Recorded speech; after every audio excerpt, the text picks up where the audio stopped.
ağrıyır, qoluna verir. Neçə müddət ağrıyırsınız? 2 aydan artıq. 2 aydan artıqdır. Qolunu qaldıra bilmir yuxarı, arxaya eləyə bilmir. Buradan ağrı tutur. Bu hissəsində və biz də yoxladıq. Burada miyagiyoz sahə var.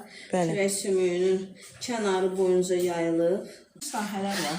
Əlimin altında hiss olunur, səsi də gəlir. Yəni onu təsir etdikdə burada ağrılar var. Bütün kürək sümüyü boyunca əlinizi verin. Kürək sümüyü boyunca burada dərindədir. Kürək sümüyün altındadır. Hərəkət verəndə əlinin altında onu hiss edirsən. Bax, səsi də gəlir. Ağrısı qola verə bilir? Əlbəttə ki, çünki buradan olan sinirdir, vətərdir. Hamısı çiyinə bağlanır, boyuna bağlanır. Hətta bəzi insanlarda sinəyə də verir.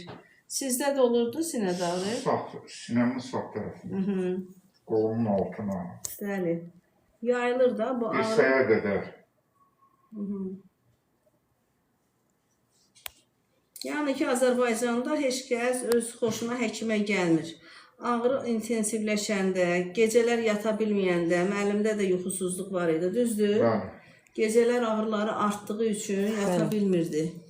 Və artıq görəndə ki, belə bir vəziyyətdir, həkimdə olub, ev şəraitində müalicələr alıb, onlar ona kömək etməyib. Çünki burada yerli işləmək lazımdır, həmin nahiyəni.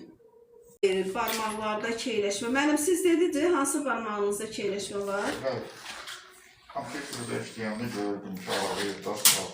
Sağda çeçələ barmağı ilə 4-cü barmağında da keyləşmə. Görsə özünün yadından çıxır. Demək, sağda 4-cü barmaqda keyləşmə. Balaca barmağın, bu çeçələ barmaq sonra ikinci. Bəli. Keyləşmə var. Bəli, ona görə də o keyləşməsinə görə qolda da. O keyləşmə doktor kürəklə əlaqəlidir, düzdür? O sinirin burada boyun kələfi var, bazu kələfi var, yerləşir. Onların sıxılması nəticəsində hissəfi müəyyən liflərdə zədələnmə olur da, impulslar getmir.